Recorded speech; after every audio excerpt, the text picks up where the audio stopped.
Bismillahirrahmanirrahim.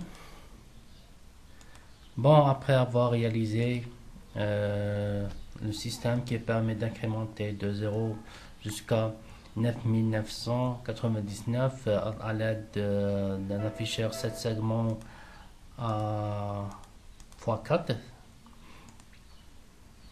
et on a vu comment il faut brancher cet afficheur ainsi que comment il faut l'activer avec les brèves temporisations entre l'affichage de chaque segment.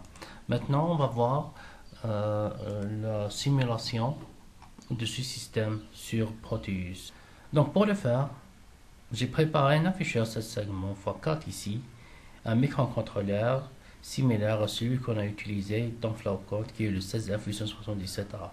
Donc, il faut toujours utiliser le même microcontrôleur avec la même fréquence d'horloge. On va voir ça en détail. On va vérifier maintenant la connexion à faire. Cliquez ici. Donc, les segments sont connectés au port B et les annonces sont connectées au port A. Segment A avec B0 et annonce 0 avec A0. Parfait. Donc, segment A avec B0, cette connexion se fait comme ça. Et celle-là, ça va comme ça. Donc, et on va continuer à réaliser toutes les connexions avec le microcontrôleur pour voir comment la simulation de ce microcontrôleur, de cet afficheur se fait, se produit. Donc, et maintenant, le 1 avec A0.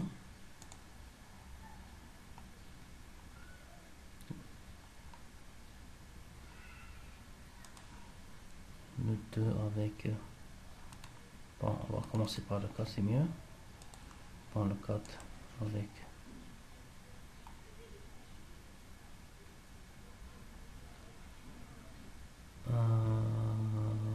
A3. Voilà.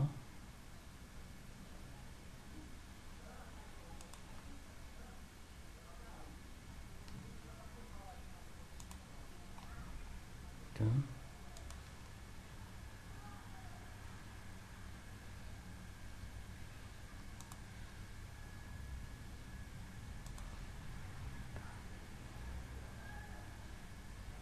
A0. Donc le A0 avec le A1. On va vérifier. Le A0 avec le A0 avec le A1, mais dans notre cas on a A1. Donc A1 avec A0, A2 avec A1, ainsi de suite. A1 avec A0 avec le A0.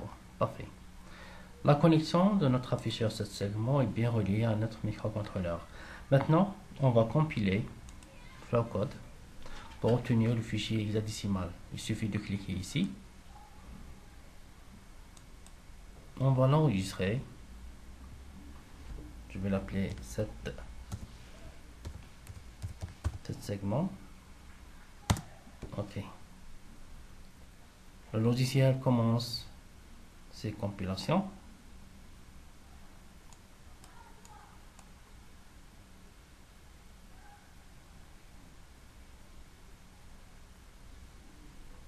Donc normalement, il n'y a pas d'erreur, c'est avec succès. Return code 0, donc il n'y a pas d'erreur. On va patienter un petit peu jusqu'à que fermer soit activé. Parfait, finished. Là, on va charger le code et on va le mettre ici. Donc, le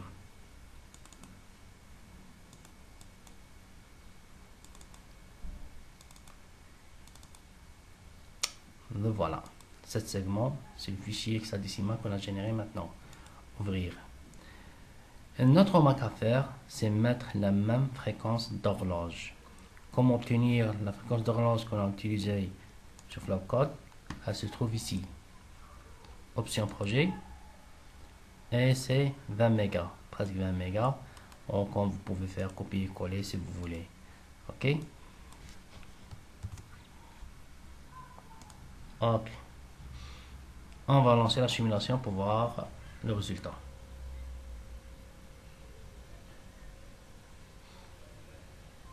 Donc, on voit que le résultat n'est pas assez rapide et le balancement entre l'affichage se fait de manière un peu lente.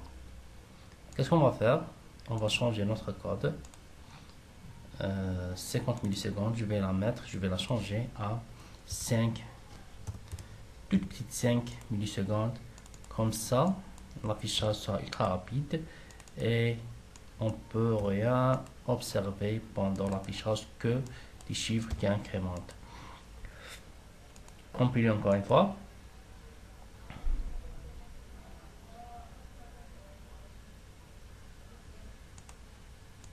Et là, lancer directement la simulation puisque le code est déjà chargé.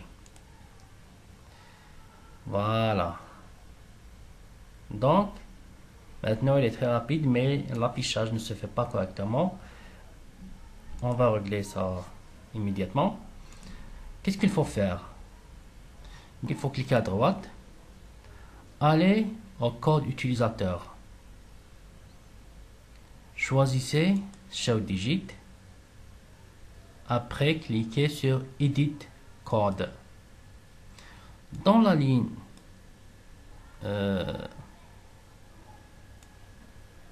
dans la ligne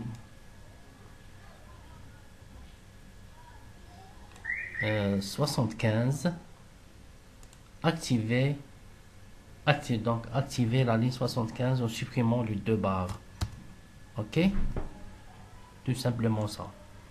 Par défaut, allez désactiver, mais vous devez l'activer pour avoir des résultats corrects. Ok, cliquez OK, puis fermer, compiler une deuxième fois.